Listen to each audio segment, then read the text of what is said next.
everyone, I'm Jenna and this is my channel, The Pink Side. As you know, or maybe as you don't know, this is my first long form video. So normally I would prepare a speech before taking my videos because I was like making short form videos mostly, maybe you see that. So this is my first time, hopefully it will go well.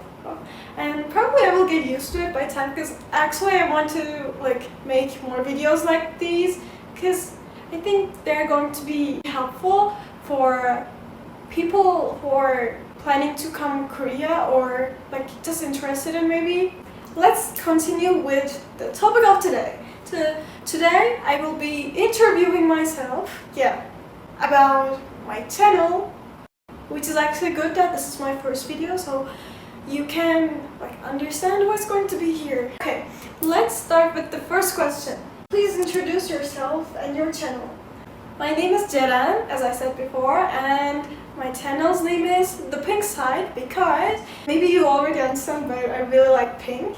From the pink side, that basically means from my perspective. I will be talking about Korea with my perspective, with my experiences, and hopefully maybe it would be helpful for you if you want to come to Korea in future. Maybe you're already in Korea and you want to learn about what to do in Korea, where to hang out, or maybe the general stuff like how to separate the trash, or that was so random, but maybe in immigration office, or how to apply to universities, also those stuff. I started this YouTube channel actually few years ago, if we think about the old time, but that's not the same part I'm doing right now. So if we think about what the channel is about right now, I started 2 months ago but this is my first video actually, first long form video, so maybe today is the first day. I mean, how you want to. My channel is for you if you're interested in Korea, or maybe you live in Korea, you want to come to Korea, maybe for study, maybe for work, or maybe just for tourists. I don't know. If you're somehow into Korean culture or want to learn about it, just come. You can just come. Follow, or maybe like. Okay, the next question is, why did you choose this particular focus for your content?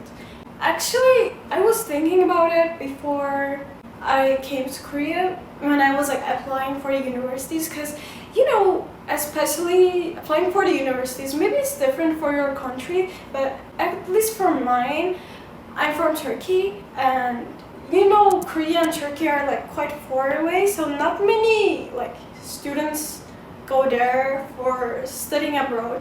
People usually go US or Europe, so there's no information how to apply. I was looking how to apply online. These kind of videos actually helped me a lot, so actually I wanted to be one of those people who are helping people like me in the past. So basically, thankfully I made it. I'm right now studying in Yonsei University. I'm studying architecture.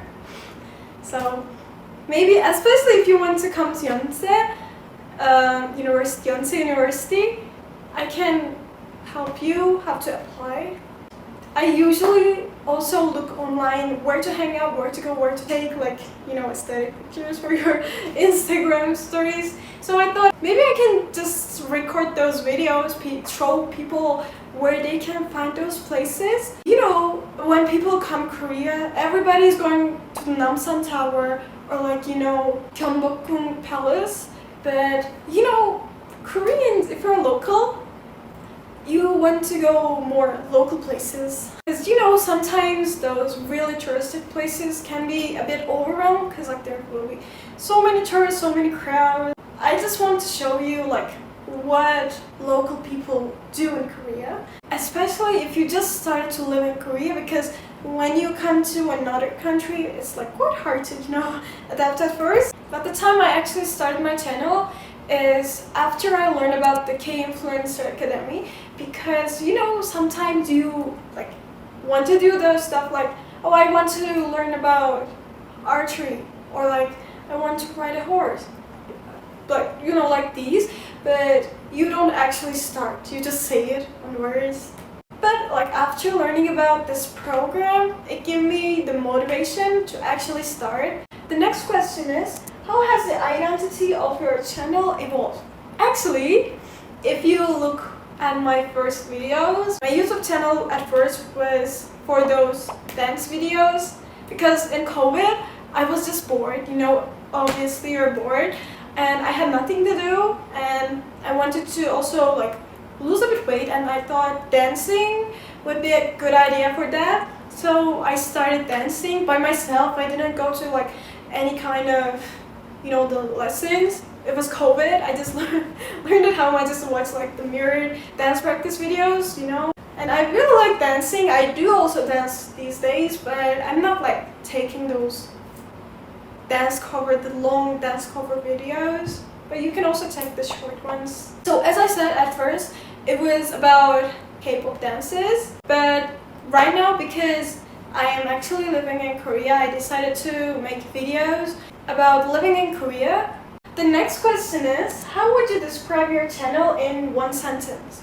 My channel is about discovering the pink side of Korea. Next question is, what was the most challenging video to produce and how did you overcome it?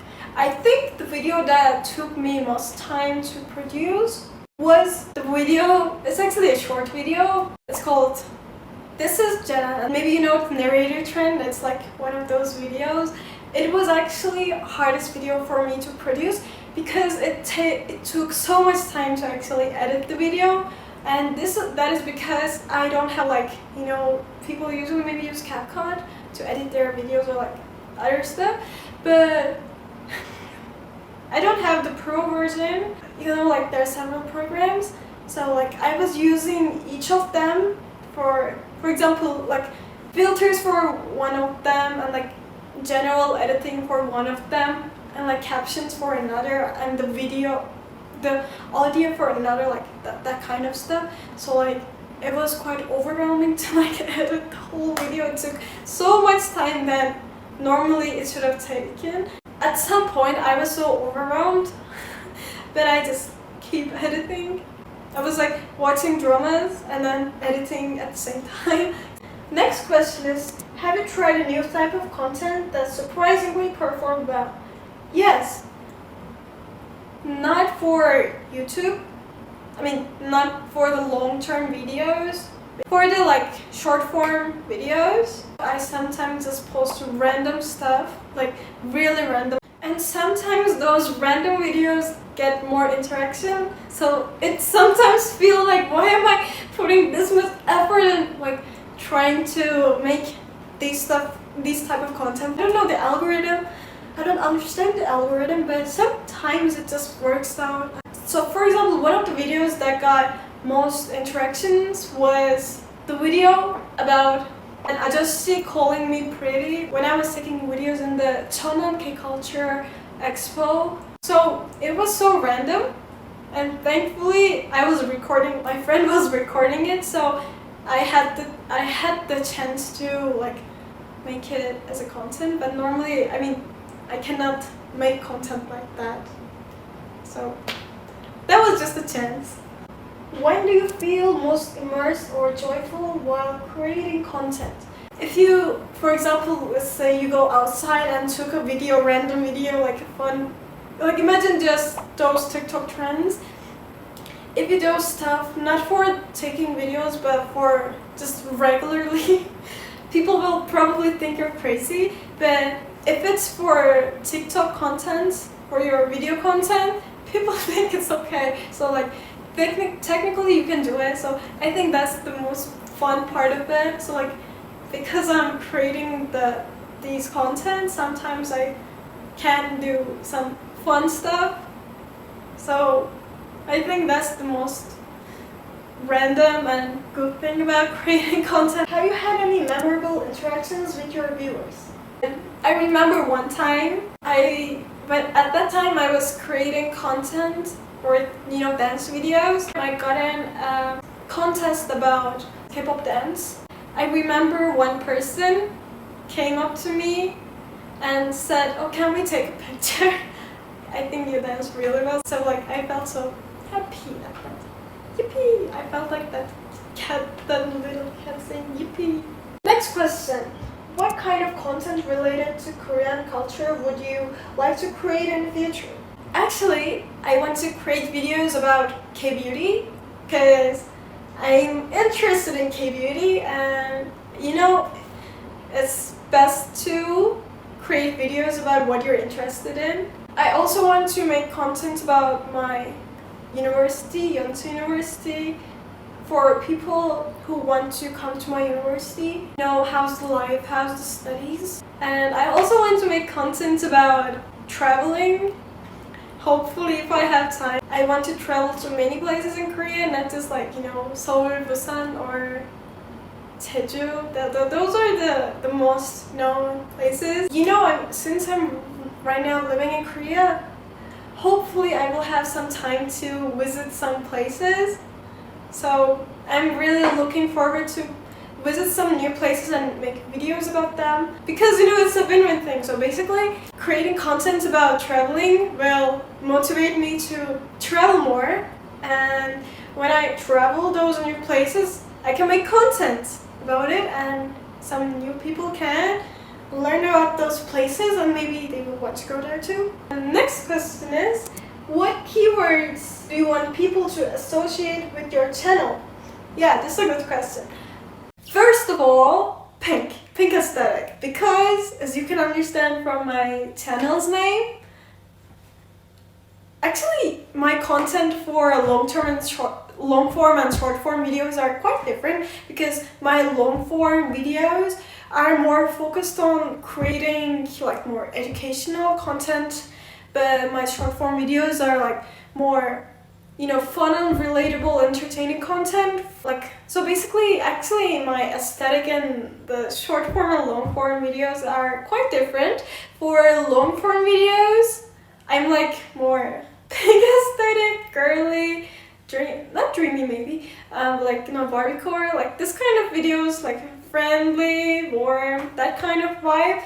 And for short form videos, you know, fun, relatable, so maybe chaotic, like crazy. I hope you wouldn't think I'm crazy because of those videos. Anyway, so maybe, as I said, pink aesthetic, fun, friendly, maybe warm, yeah, that kind of stuff. And last but not least, our final question is, what message or impact do you ultimately hope to deliver through your content? As I said just a few seconds ago, my long form and short form content are different. So basically they have different messages to deliver. For long-term videos, I hope I can make videos that will educate people, not like I'm a professor, like not like educating like that, but I hope after people watching my video, they will learn something about Korean culture, like, you know, living in Korea. But for short form videos, it's like creating some fun and relatable trends, you know? So like basically that kind of stuff. I hope mostly it's relatable and fun, because I have fun filming those contents. Yeah, that's it. So that was it for this video. Thank you for listening to my long TED Talk.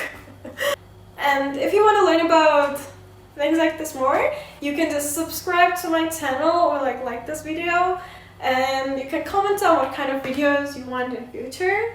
Yep, so this was it for this video. See you next time, bye bye!